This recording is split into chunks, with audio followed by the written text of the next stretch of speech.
Good morning, students. Welcome back to Life Science class. I am Jyotish Bara. I'll be teaching you life science.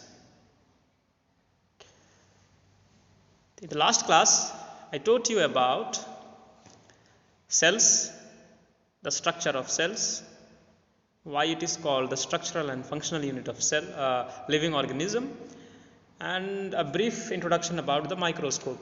So today we are going to study about microscope in detail. ठीक है, तो आज हम लोग microscope के बारे में पढ़ने वाले हैं. तो चलिए इस वीडियो को अच्छे से देखिए और माइक्रोस्कोप के बारे में समझिए. ठीक है, तो माइक्रोस्कोप क्या है? माइक्रोस्कोप हमने पिछले क्लास में पढ़ा था. एक ऐसा इंस्ट्रूमेंट है microscope that gives an enlarged or magnified and clear resolution image of an object that is not visible to the naked eye. ऐसे चीज़ों को जिसको हम लोग अपनी खुली आंखों से नहीं देख सकते हैं, उनको बड़ा करके मैग्नीफाई करके दिखाने वाला एक इंस्ट्रूमेंट है जिसको हम लोग क्या बोलते हैं? माइक्रोस्कोप. ठीक है, तो हम लोग माइक्रोस्कोप के बारे में क्यों पढ़ रहे हैं? क्योंकि हम लोग सेल के बारे में पढ़ रहे हैं ना. सेल बहुत ही छोटा होता है जिसको हम लोग अपने आँखों से नॉर्मली नहीं देख सकते, तो उसको देखने के लिए माइक्रोस्कोप का प्रयोग किया जाता है. तो इसीलिए हम लोग माइक्रोस्कोप के बारे में पढ़ रहे हैं. तो पिछले क्लास में मैंने आपको बताया था माइक्रोस्कोप क्या है. ठीक है, तो आज हम लोग पढ़ेंगे types of microscope. Types of microscope, दो प्रकार के माइक्रोस्कोप होते हैं. The two common types of microscope are light microscope and electron microscope. ठीक है, light microscope and electron microscope. तो लाइट माइक्रोस्कोप भी दो प्रकार के होते हैं. ठीक है, लाइट माइक्रोस्कोप भी दो प्रकार के होते हैं, यहाँ पर आप लोग देख सकते हैं. तो पहला जो है वो है सिंपल लाइट माइक्रोस्कोप और दूसरा जो है कंपाउंड लाइट माइक्रोस्कोप. ठीक है, तो सिंपल लाइट और कंपाउंड लाइट माइक्रोस्कोप असल में है क्या, देखेंगे. It is a simple light microscope. It is simple in structure and very easy to use. It has only one ocular lens, binocular eyepiece. It is usually used during dissecting plants and tiny animal parts. ठीक है, so it is called dissecting microscope. तो ये microscope में simple structure का होता है. ठीक है, और यूज़ करने में बहुत ही आसान होता है. इसमें एक लेंस होता है. ठीक है, एक ही लेंस होता है और साथ साथ देखने के लिए दो बाइनोकुलर आई पीस होता है. आप फोटो में देख सकते हैं, यहाँ पर ये डायग्राम जो है इसमें आप लोग देख सकते हैं. ये है सिंपल लाइट माइक्रोस्कोप या फिर बाइनोकुलर माइक्रोस्कोप भी बोला जाता है. ठीक है, तो इसका कैपेसिटी कितना है, ये चीज़ों को कितना बड़ा कर सकता है? It can magnify or enlarge 15 to 20 times image of its original specimen. कोई भी ऑब्जेक्ट को उसका नॉर्मल साइज से 15 से 20 गुना बड़ा करके दिखा सकता है ये माइक्रोस्कोप. ठीक है, तो ये था सिंपल लाइट माइक्रोस्कोप. अभी नेक्स्ट हम लोग जो देखेंगे वो टॉपिक है compound light microscope. Compound light microscope. ठीक है, आप लोग ये डायग्राम देख सकते हैं. ये कंपाउंड लाइट माइक्रोस्कोप का डायग्राम है, फोटो है. कंपाउंड लाइट माइक्रोस्कोप, इसमें क्या होता है? Two or more lenses usually used in this microscope. ठीक है, इसमें दो या दो से ज़्यादा लेंस का प्रयोग होता है. एक होता है ऑक्यूलर लेंस, दूसरा होता है objective lens and sometimes with condenser lens. तीन टाइप का भी लेंस यूज़ किया जाता है इसमें. ये तीनों लेंस मिल करके इस माइक्रोस्कोप का जो पावर है, मैग्नीफाइंग पावर, इसको बहुत ही ज़्यादा बढ़ा देता है. ठीक है, तो ये चीज़ों को कितना बड़ा करके दिखा सकता है? In this type of microscope lens combined together and their magnification power range from 300 to 400 times. तो कितना बड़ा कर सकता है? एक छोटे से चीज़ों को 300 से 4000 गुना बड़ा कर सकता है कंपाउंड लाइट माइक्रोस्कोप. तो बहुत ही पावरफुल माइक्रोस्कोप है ना. तो सेल्स को बहुत ही अच्छे से हम लोग देख सकते हैं इस माइक्रोस्कोप के थ्रू. ठीक है, उसके बाद में हम लोग देखेंगे इलेक्ट्रॉन माइक्रोस्कोप. ठीक है ना।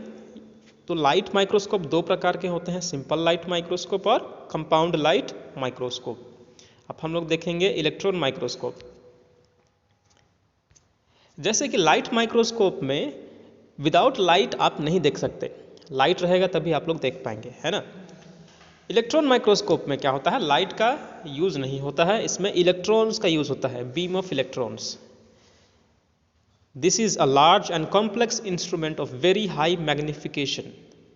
ये जो माइक्रोस्कोप है बहुत ही बड़ा होता है और बहुत ही जटिल इंस्ट्रूमेंट है, और इसका जो मैग्निफिकेशन पावर है बहुत ही हाई है, ठीक है। इस माइक्रोस्कोप में लाइट के जगह में बीम ऑफ इलेक्ट्रॉन का प्रयोग यूज होता है, ठीक है। हम लोग नॉर्मली लाइट माइक्रोस्कोप में लाइट का सोर्स चाहिए हम लोग को, जैसे कि लाइट बल्ब चाहिए या फिर दिन का उजाला में हम लोग उसको यूज़ कर सकते हैं, ठीक है।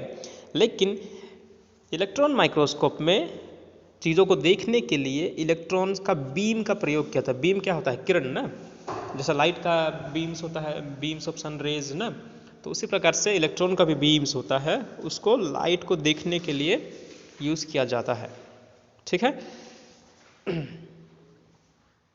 तो इसका कैपेसिटी कितना है, ये कितना बड़ा करके दिखा सकता है चीज़ों को। द मैग्निफिकेशन पावर, यहाँ पर लिखा है magnification power of this type of microscope is 50,000 to 3 lakhs time. समझ रहे हैं कितना, बहुत ज़्यादा है। 50,000 से लेकर 3 लाख गुना बड़ा कर सकता है चीज़ों को, है कि नहीं। हम लोग सेल को नॉर्मल माइक्रोस्कोप से देख सकते हैं, लेकिन सेल के अंदर की चीज़ें तो और भी छोटी होते हैं, उनको देखने के लिए इलेक्ट्रॉन माइक्रोस्कोप का प्रयोग किया जाता है, ठीक है। इलेक्ट्रॉन माइक्रोस्कोप का अगर डिस्कवरी नहीं हुआ होता तो हम लोग सेल के बारे में तो जानते हैं, लेकिन सेल के बारे में और क्या क्या चीज़ें हैं डिटेल में नहीं पढ़ पाते, ठीक है। तो इलेक्ट्रॉन माइक्रोस्कोप का डिस्कवरी के बाद से हम लोग सेल के अंदर भी देख सकते हैं उसमें क्या क्या चीज़ें हैं, जैसे कि वायरस, बैक्टीरिया, ये बहुत ही छोटे होते हैं, इनको देखने के लिए इलेक्ट्रॉन माइक्रोस्कोप के बारे में इलेक्ट्रॉन माइक्रोस्कोप से देखा जाता है। उसके बाद में सेल के अंदर जो चीज़ें हैं जैसे कि डीएनए, आरएनए, प्रोटीन्स बहुत ही छोटे हैं। अब सेल के अंदर डीएनए आरएनए होता है ना, तो डीएनए आरएनए क्या से बनता है, प्रोटीन से बनता है। अब डीएनए को अगर हम लोग देख सकते हैं तो डीएनए जिस चीज़ से बना है उसको देखने के लिए और भी पावरफुल लेंस चाहिए, है कि नहीं। तो उसके लिए इलेक्ट्रॉन माइक्रोस्कोप का यूज़ किया जाता है, ठीक है। तो ये था माइक्रोस्कोप। अभी हम लोग और पढ़ेंगे सेल्स के बारे में, सेल का डाइवर्सिटी के बारे में पढ़ेंगे, ठीक है। सेल्स कितने टाइप के होते हैं, क्या क्या प्रकार के सेल्स होते हैं उसके बारे में पढ़ेंगे, ठीक है। तो अभी हम लोग देखेंगे सेल के बारे में।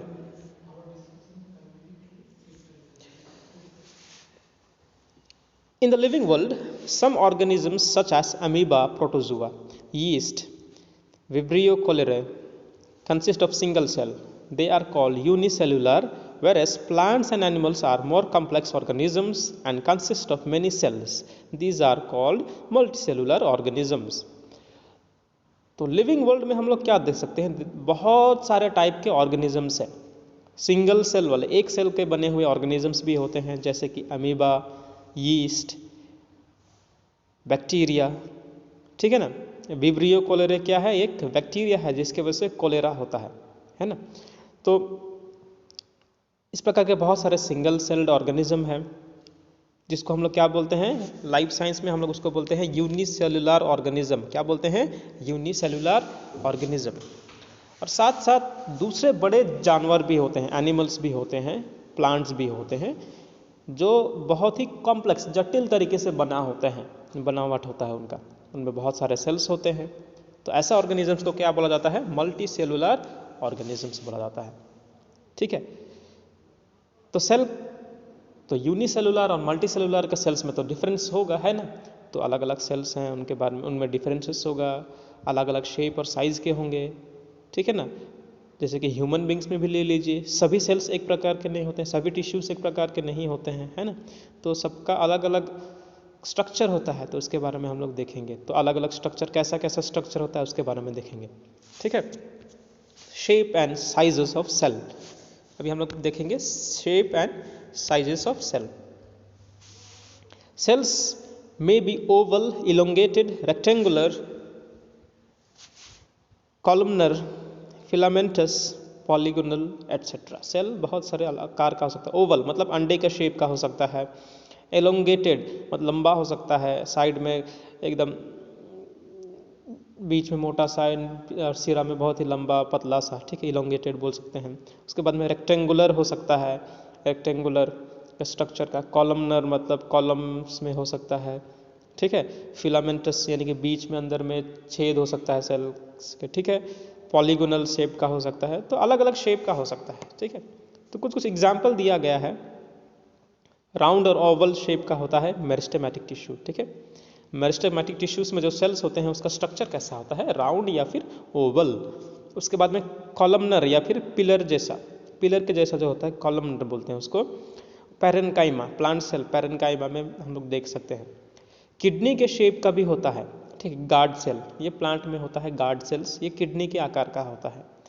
फिर अम्ब्रेला के जैसा भी होता है, एसिटाबुलारिया का एक प्रकार का फंगी है, ठीक है। तो इसका जो आकार है वो कैसा होता है, एसिटिबुलारिया का, अम्ब्रेला का जैसे, छतरी के जैसे, ठीक है। उसके बाद में रिबन का जैसा भी होता है, रिबन का जैसा स्पाइरोगैरा, ठीक है। स्पाइरोगैरा एक ऑर्गेनिज्म है जिसका सेल्स कैसा होता है, रिबन शेप का।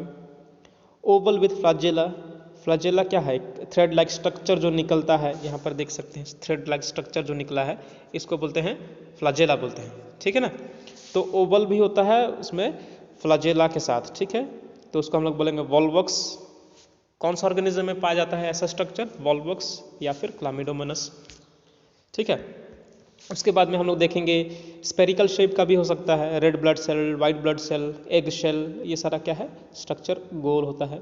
आप लोग अंडा देखे हैं ना, अंडे के अंदर जो योक होता है, येलो पार्ट, वो कैसा होता है स्ट्रक्चर, राउंड होता है, राउंड स्ट्रक्चर का होता है ना।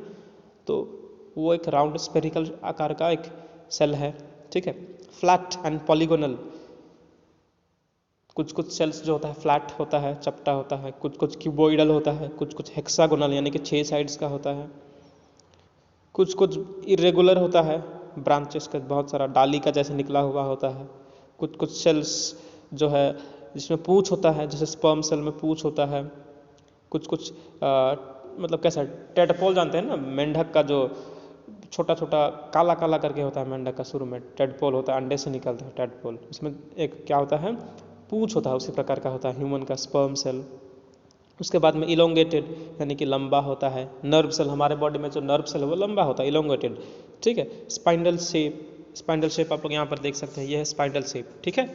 उसके बाद में इरेगुलर मतलब अलग अलग आकार का, उसका कोई फिक्स आकार नहीं होता, जैसे कि अमीबा का हो गया, वाइट ब्लड सेल का कोई फिक्स्ड आकार नहीं होता है। उसके बाद में होता है कॉलमनर, ठीक है, ऐसा कॉलम के आकार में होता है। तो इस प्रकार के सेल्स का स्ट्रक्चर होता है। तो आई होप आप लोग सेल के स्ट्रक्चर के बारे में आपको थोड़ा आइडिया मिला है। तो नेक्स्ट क्लास में इसको हम लोग और आगे कंटिन्यू करेंगे और डिफरेंट टाइप्स ऑफ सेल्स के बारे में हम लोग स्टडी करेंगे, ठीक है। तो आज के लिए बस इतना ही। कुछ भी डाउट होता है तो आप मुझसे पूछ सकते हैं। Thank you.